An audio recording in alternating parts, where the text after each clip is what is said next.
Cappuccino, moving average indicator. To help you in your analysis, Cappuccino has 5 classic indicators built into the application. They are moving average indicator, Parabolic SAR indicator, Bollinger Bands, MACD indicator, and stochastic indicator. In this video, we will introduce the moving average indicator. To enter the moving averages indicator, just click on the indicator menu. A box containing a list of indicators will open. When selecting moving average, a second frame will open, through which you configure the indicator. This frame has 3 tabs. In the Parameters tab, you configure the main information of the indicator. Name. You can insert several indicators in Cappuccino, so it is interesting to name the indicators to be easy to find if you need to make any changes. Period. Here you define the number of candles that will be analyzed to compose the indicator chart. Method. Here you select between arithmetic method and exponential method. Style. In this line you define 3 parameters. The color of the indicator line, the way the line will be printed, and the thickness of the line. In the Apply to field, you define which variable will be used as input for the calculations. You can average 3 types of values. In price indicators, there are close, high, low, and average value. In the volume indicators, there are total volume, by volume, sell volume, volume delta, and accumulated delta. You can also apply the average to another indicator that is already defined in the system. To do so, select the Other Indicator option, and the list of available indicators will appear. Then just select one of them. The name of the selected indicator will be shown just below the input value selection combo. Finally, on the last line of this tab, there is a checkbox that defines whether or not the indicator will be displayed in the grouping module frame. In the Coloring Rules tab, you have the functionality to highlight with colors when a logical operation is true. On the first line, you define the multiplication factor. This field usually has the value 1. It is used in situations where you want to make some correction to the indicator value. For example, suppose you want the indicator line to change color when its value is 2% above the close of the candle. In this case, the factor would be 1.02. Soon after, you find the logical operations combo. The next combo selects a variable to base the comparison on. It could be a price indicator, a volume indicator, or another indicator.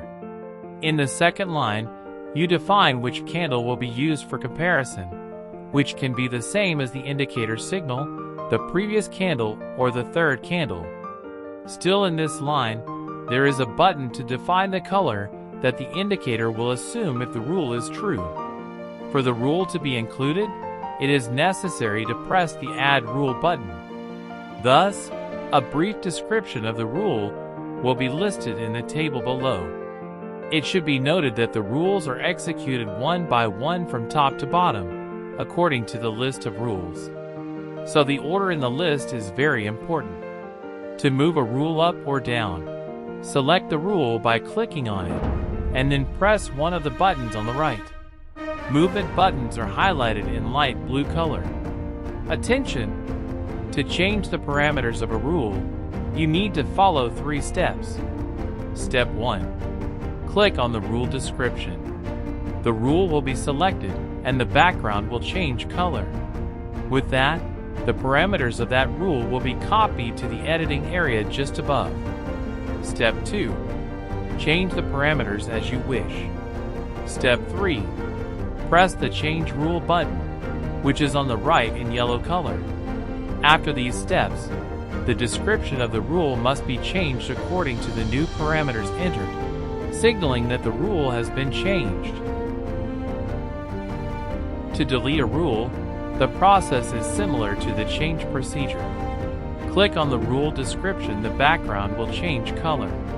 Now just press the Delete Rule button, which has a light red background. the description will disappear, indicating that the rule has been deleted. Remember that to make the changes you need to press the Save button. The third tab shows the table of existing moving average indicators. This tab is for you to select an indicator for editing, for deletion, or for duplication. That is, after clicking on the indicator, you choose the action by pressing one of the buttons on the right. The Edit button opens the Parameters tab of the selected indicator. The Delete button removes the bookmark from the database. The Duplicate button creates a new indicator with the same parameters as the selected indicator. Indicators are displayed by type. Price-related indicators are shown on the main panel of the grouping module. Volume-related indicators are shown on the bottom panel of the grouping module. Indicators related to other indicators are presented in the same table as the base indicator. On the left side of the grouping module panel, each indicator has a circular mark in the indicator's color. This mark is always visible, and if you click on it, a box will appear where two actions are possible. Delete the indicator or open the Parameters panel to make changes. That's all about the Moving Averages indicator. Don't miss the other videos about the grouping module functionalities. The Cappuccino grouping module is quite extensive. So, for your convenience, we've divided this tutorial into 10 videos with the titles: Cappuccino Overview, Moving Average Indicator, Parabolic SAR Indicator, MACD Indicator, Bollinger Bands Indicator, Stochastic Indicator, Grouping Module Configuration, Risk Manager, Coloring Rules, Placing an Order. Don't miss the other videos about the grouping module functionalities. In addition to these, there are still videos of other Cappuccino tools with the titles: Times and Trades, Market Watch, Last Minute, Offer Book. Thank you very much for watching this video. See you in the next one.